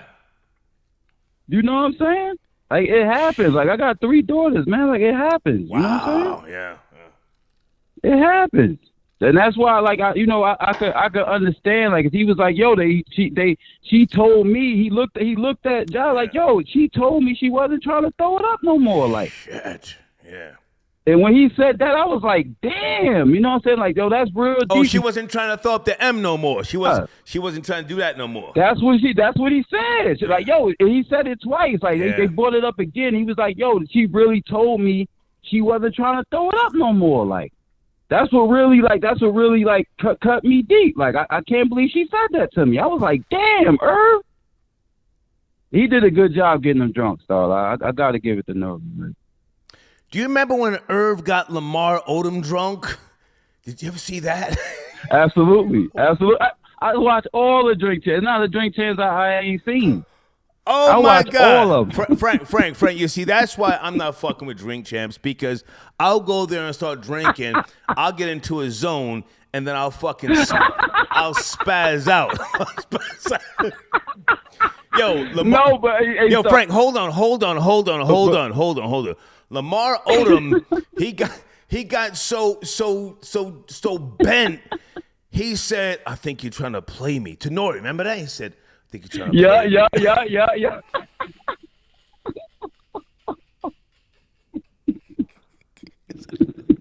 Trying to play me. Yeah. Oh shit. Yo, and these things happen. Like it takes place. You know what I'm saying? I just didn't think he would spill it all like that. You feel me? That was crazy. It's crazy. Yeah, extra crazy. Frank, good to talk. But I ain't gonna hold you up, man. That's all I was calling to tell you, man. Salute, man. Salute. Thank you, sir. Okay. All right, man. Frank tapping. Hold on a second, guys. Where's Rory? Rory, you still there? Can you hang on, Rory? Yo. All right, we got to get... Yo. All right, stay there. We got to get the homie on the line. Oh, shit, hold on a second. Hold on.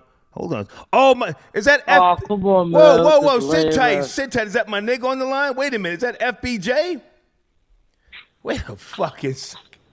Florida Boy J, is that you, my nigga? Florida Boy J. Yo, we live. Okay. We live. All right, listen, I need you to hold on. Everybody hold on because Jordan Wells spent Skrilla with me. Let's get Jordan Wells on the line right now, goddamn. Everybody let Jordan Wells speak. Jordan, are you there? Jordan Wells, Sunday evening. Are you there, sir? Yeah, hey, how you doing, sir? How's everything? Hey, man, I'm going to put everybody else on hold. Florida Boy J, sit tight. Rory, sit tight. You have the floor, sir. Jordan Wells, good evening. Where do you want to start? Yeah, just real quick, I just want to promote my book, again, Madam President. Okay. Story, fictional novel about Calissa Morrison, first woman president in U.S. history. You know, she's going through something behind the scenes, and it's her husband, Ted, the first gentleman, is abusing her behind the scenes. So it's really a story about domestic violence. I've been passing it out actually to different TV networks so far. Okay. I haven't heard back from anybody, but the book's been selling every week pretty much, so it's pretty good feedback I'm getting. Actually, I sent the copy to Hillary Clinton. I don't know if they're going to ever give it to her, but, you know, it's worth the try. You know, and I sent it down to the White House and everything, but it's going pretty good. I was actually reading a few chapters today. It kind of crazy, some of the stuff I wrote in it, like some of the violence, but it's a really good story. Hang on, Jordan Wells, stay with me because you spend Skrilla, sir, you know. Let me, give me a second. I'm sitting here sipping, trying to be objective with regards to my nigga Irv Gotti. Irv got himself a hold of some fire pussy, and he dumbed out on Drink Champs. But let me get your information on the screen. Give me a second. Guys, Jordan Wells is on the line. Jordan, are you watching the screen? I want to make sure I do this right. Yeah. I want to make sure that the audio does not go down. I want to make sure that the level stays up. Troll babies, can you hear me? On the screen, Madam President. How we looking, Jordan Wells? Yeah, I see it right now. Thanks. Everything okay? Yeah, everything's good, yeah. Okay, now, this book is not about the bussy, correct? This is about a female president, and she's getting uppercuts, wheel kicks, and ground and pounds from her husband, the U.S. president. But now you're not saying what color or lack thereof the Madam President is, correct? Correct. Yeah, correct. Yeah, it's I didn't put the ethnicity because I didn't want the story to be about race. It's more so about domestic violence. And the funny thing is, with her husband, he's very strategic in how he abuses her. He never hits her in her face because he feels like it's too revealing. So he only goes for the body, pretty much the neck and in the body parts, and that's it. Where she can cover it up with clothes. So, because he knows what he's up against, you know, Secret Service is always with her at all times. So he's very strategic in how he physically attacks her. But he does more than just the physical attacks. He does. Can I make a suggestion, Jordan Wells? Can I make a suggestion, please? Send this book to someone at Tyler Perry's organization. Send a one-sheeter saying that the Madam President is black. You're trying to be politically correct, and I get that. I get that. But you can send a one-sheeter over to, again, Tyler Perry Productions here in the Georgia area saying that the Madam President is black. And I think then you will get a response. How's that sound? Yeah. I mean, we talked before. I did send a copy down to the studios. It's just, I just didn't hear back, but But you did not say she was black. I'm going to guess. You did not say the first black female president. Yeah, no, I didn't put that, no. You have to show that you know, that the color line plays a part here. I think that may pique the interest in someone at Tyler Perry's camp, you know. But go ahead, you were saying, go ahead. Yeah. Yeah, and then it was a thing where I was trying to hopefully it wouldn't be such of a big deal about her in the race, but I guess, you know, in America it does it does play a heavy part. But it is a big deal. Yeah, it's definitely. A big deal. Yeah, it's a big deal. Yeah. I wish it wasn't always like that, but I understand we live in America. But yeah. Hey man, good to hear from you. And is your banner still in my community section? I haven't looked in there today. Yeah, I haven't seen it yet. But you also said there was something about a ranch that I could, if I email you, then you could put a ranch. A ranch? What are you talking about? Yeah, for the community section. If I could, okay. If I could email you, I could put a. Yeah, send me an email. I'll check the emails tomorrow morning because I'm sipping now, and I will respond. All right. All right, sounds good. All right, good thank to you, talk, sir. man. Yes, sir. Take care. Okay. All right, hold on, folks. Everybody, hold on. Let me get FBJ back on the line. Where is he? Oh shit, Florida boy Jay, my nigga. Good to hear from you. What's cracking? Where do you want to start, sir? Yep.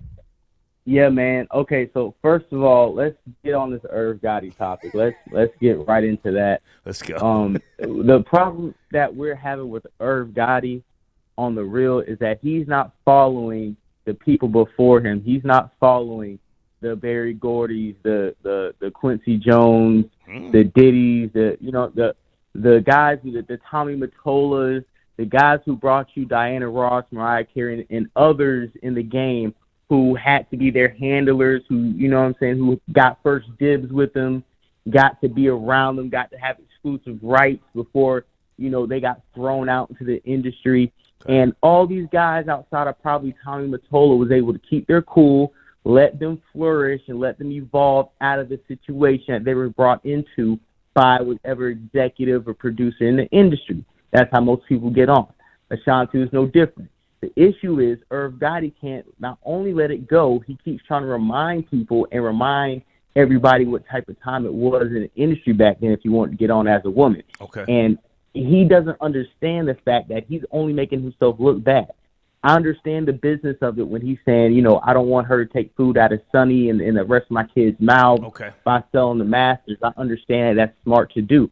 But at the end of the day, all that other stuff, talking about seeing Nelly at the Bulls game and cheating on my wife and this and that's immature. Like, as a 40, 50-year-old man, you can't be sitting there hurting your wife. At the end of the day, you're saying that stuff is going to, your kids might not tell you in person, but it's probably going to annoy your kids and annoy the people who are close to you who see you do that kind of stuff. So that's an L he has to take right now. Mm-hmm. Well, hang on a second, Florida boy Jay. You watched the entire interview, yes? No? I watched about 86%. I didn't watch probably like the last hour and 12 minutes of it. I just didn't have time all weekend to get to the tail end. Your generation wants these long, drawn-out discussions / interviews. You want the unedited, the bullshit, respectfully. I had to learn this when I was on Everyday Struggle with DJ Academics, and he came in one morning and said he had like a 2-hour conversation with XXX Tentacion. And I said, holy shit, what are you doing talking to him for that fucking long? But that's the way they move now. It's a long, lengthy, we're going to talk about this, that, and this. And that's what you guys want. And I say you guys respectfully. You're a young man. You want the tea, the bullshit, and everything that goes with it, yeah? Yeah, I appreciated the interview. I appreciated some of the candid things that he told us that we didn't hear before, right. And just kind of reminded us the type of reign Murder in Cab. But when we're talking about and highlighting the issue with Ashanti, what also is compounding the issue is not only were you in love with somebody that you brought into the game you're intimate with, what really hurts a man is when you leave a situation and she got finer, she got badder, and you didn't get the new her. You got the old her. You didn't get the new her. When she level up, get her game right, you know what I'm saying, get her bag right, and she starts upgrading, and you ain't hit that version, and you still reminisce on what could have been, that's what's really hurting. When he be seeing them thick thighs, dancing on stage, going with the ballers like James Harden and these types of niggas, he wants that, and that's what really hurt his soul, that he hasn't fell off.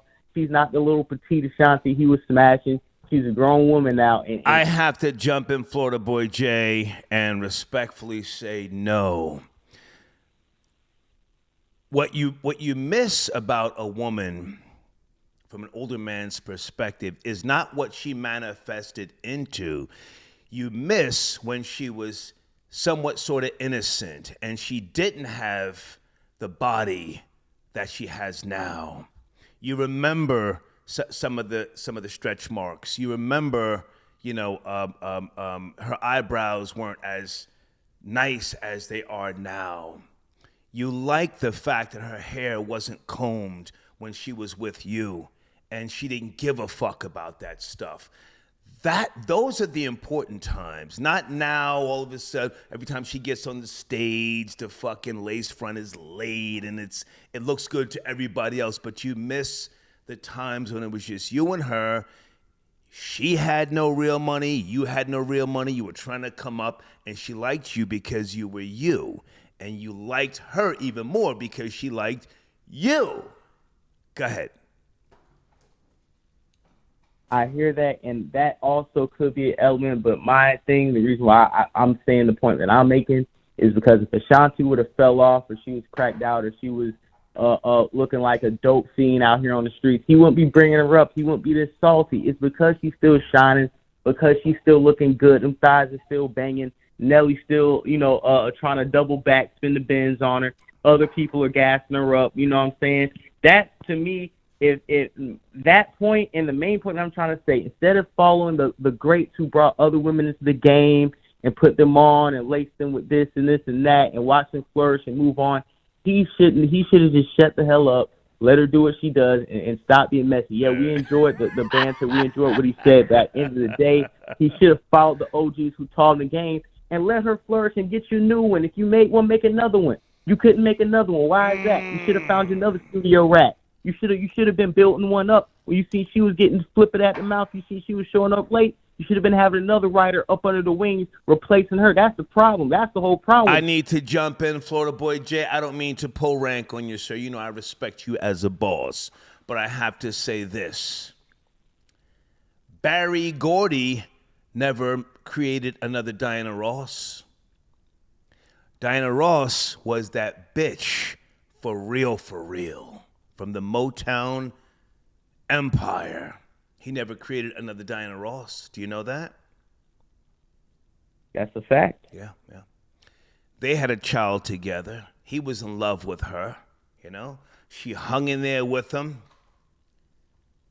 for as long as she could. He was a businessman. I'm not going to say he did anything wrong or she did anything wrong, but, that innocence, that point when she's trying to find her way and you are somewhat sort of a big brother.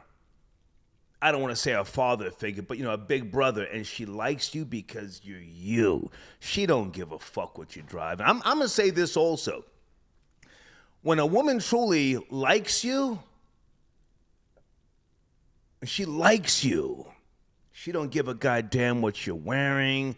She don't give a fuck what's on your arm. A lot of these hoe-ass niggas got it twisted. They think because they got a presidential fucking rollie that's supposed to make a female like them. A lot of times you just got a sucker nigga driving a Maybach and a fucking a rollie. And he's a sucker. And the girl won't like him. He's a sucker. Go ahead, man. Well, with that said, it sounds like the real conversation kind of needs to be around how many of these singers, female singers, have led these niggas astray and tore down record labels because these niggas couldn't handle what they had at home. Right. Instead of being great businessmen, they over there, getting high on their own supply. And when these women do what women do, these niggas can't take it, and then down goes the label, their legacy, and any following that tried to come behind that to replicate that. It even went down with Death Row and the Murder Inc. Anytime you have a high female artist, the only one that probably didn't get taken down was Mary Jane. Take nobody down with her outside of KC. But when we really want to look at the situation, it's kind of like a female superstar of a label is the one who takes down the label. And I'll probably close a conversation out with that. Hey, man, anything else you want to mention on your channel? What's going on with you, your platforms? Anything you want to promote? Yeah, man. First of all, guys, tune in Clubhouse. We got the #1 morning show every morning. The Clubhouse recap. We're like on episode 64 right now. Nice. We're averaging like 1,500. We average like 1,500 people in the room. We average about like 5,000, 6,000 comments per show. We start at 10 o'clock Eastern, 9 o'clock Central. Find me on Twitter, man. We've been banging on Twitter. Anybody who has Twitter, they follow me, dog. I'm heavy engagement. We have a lot of conversations. A lot of people y'all fuck with, you know what I'm saying? They talk with me, so a lot of interaction on Twitter. And with my podcast, about to get back going. Like I said, the store's been coming up. We're kind of moving into a new location. I finally bought another roadcaster. Okay. We're getting the mic set up, and we're going to start shooting inside of the store, which is going to be better because now we're able to say what we want to say. Because, you know, working in other people's studios sometimes, you can't really say what you want to say in fear of them putting you out. But now that we can record in the store, we can kind of give you an uncut version of a podcast what we really want to say. So just subscribe, tune in. I still got a $200 giveaway. I hit up one guy. Listen, man, all you have to do is just send me a new picture and a link, and you know the troll babies are coming. I got a fresh picture, too. I just got some off-white 5s with Send the it red, over. with Send the red it over. shoelaces. I'm going to send it in. Send it over with a link that you want me to put the link with, and it goes right in the community section. I appreciate you, man. Salute. Absolutely, man. You have a great night. Yes, sir. Okay. Florida boy Jay tapping in. I'm really just, okay, I think Rory hung up. Hold on a second. Rory had to go.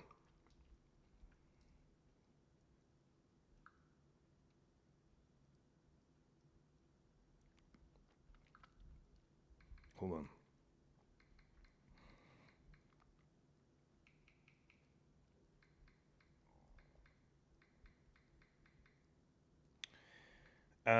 Good to hear Florida boy Jay.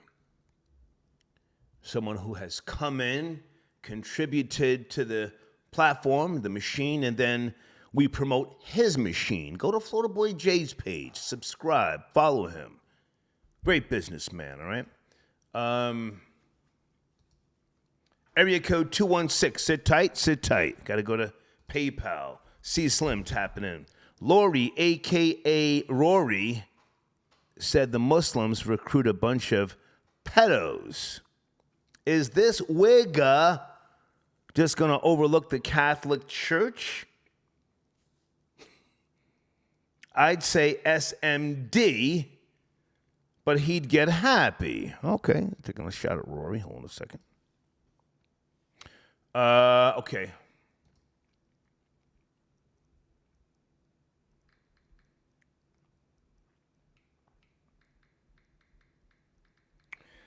Guys, I am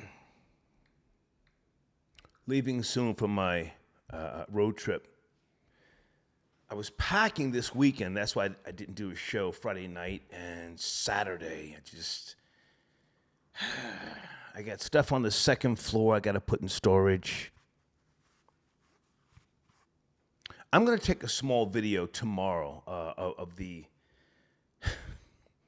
some of the stuff upstairs that I have to put in storage, but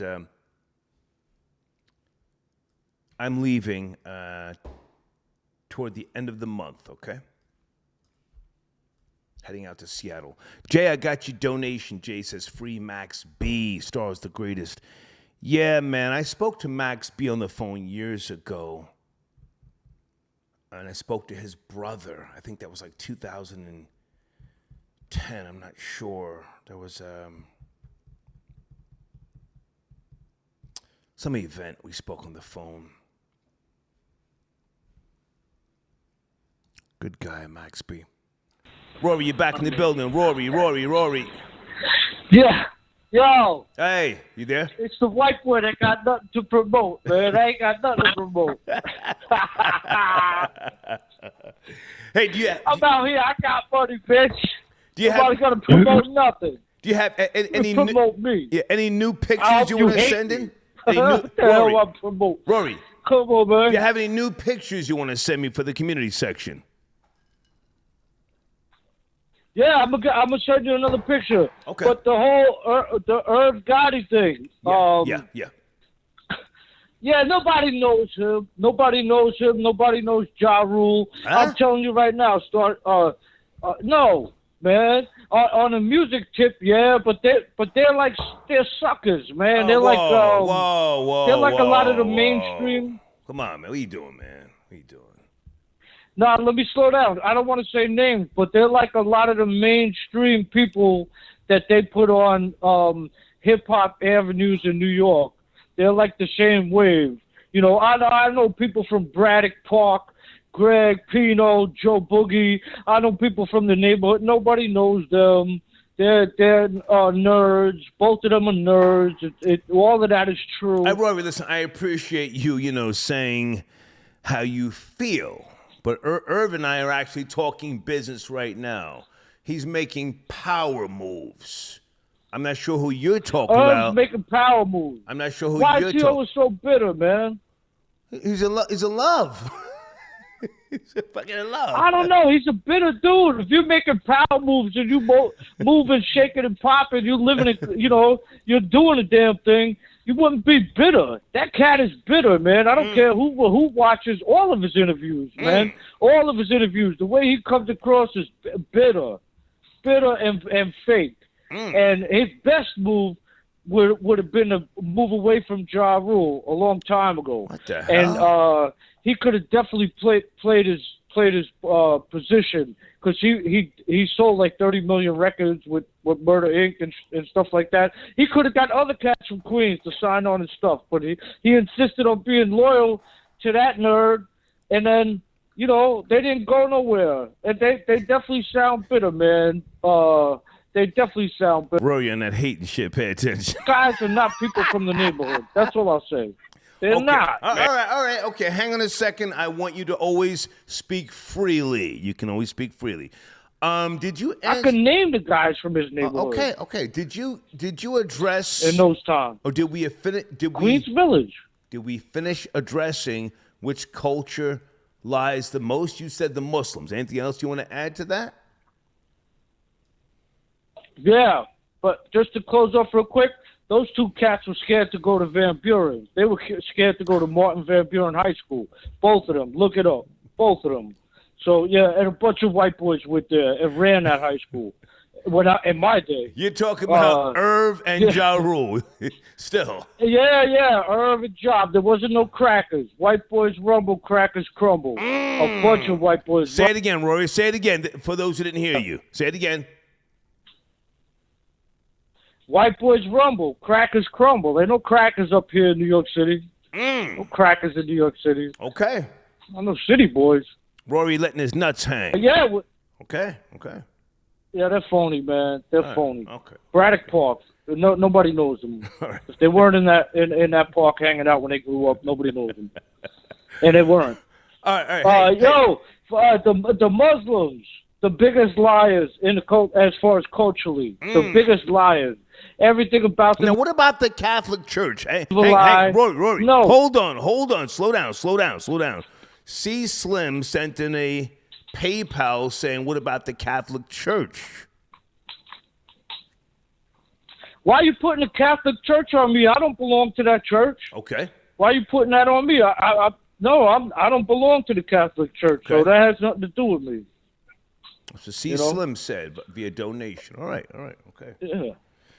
Hey, man, I got to take more calls. But if I was going to choose a religion and I was going to promote a religion, it wouldn't be a prophet who was a criminal and a warlord who went into a cave and got a revelation and came out of the cave and started warlording and shedding blood. That don't sound like a prophet to me. People got to read, like I said, I don't understand the mind control with the Muslim religion. You can see right through that if you read into it, especially in this day and time. And you got so many people locked up. That's the largest population. Well, with all religions, Rory, it's faith. People in prison. Hang on. Faith-based. So whether you find them to be credible or not, that's the premise. All religions. Hey, man, good to talk to you. I'm out of here soon. I passed my 2-hour mark. Good to talk to you, man. Cool, Shaw. Yes, sir. Yo, thank you. Good. Okay, Rory tapping in. Darren sends in a donation. Here we go again with Mr. Jordan Wells and her Bussy Chronicles. Okay. Charles sends in a donation.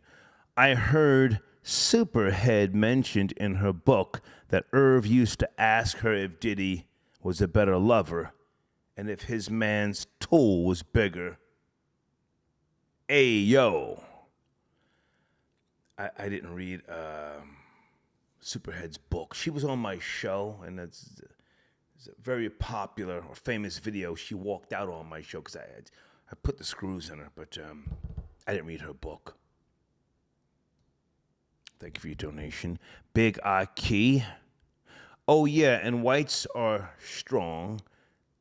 Whites are a strong second.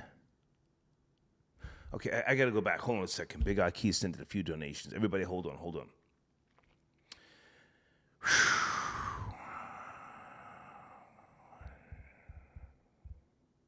Okay. Big Aki says, Gangsta of Love spoons with Zachley singing Ain't No Bussy Like the One I Got.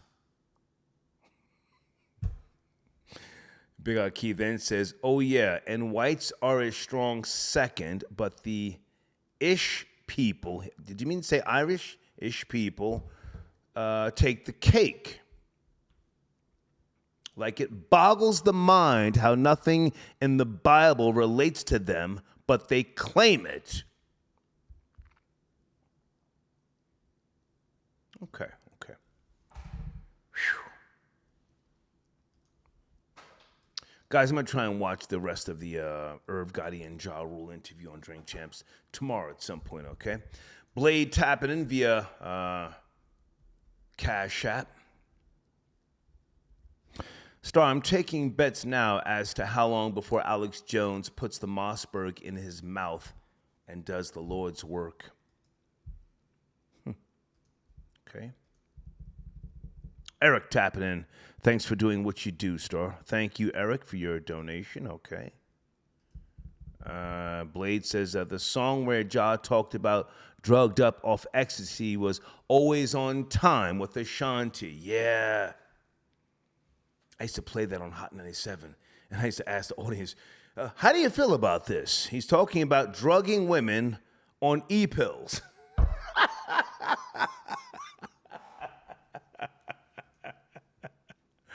Blade says Star won't go on Drink Champs because he doesn't want to get drunk and unintentionally confess to some old Brooklyn shit.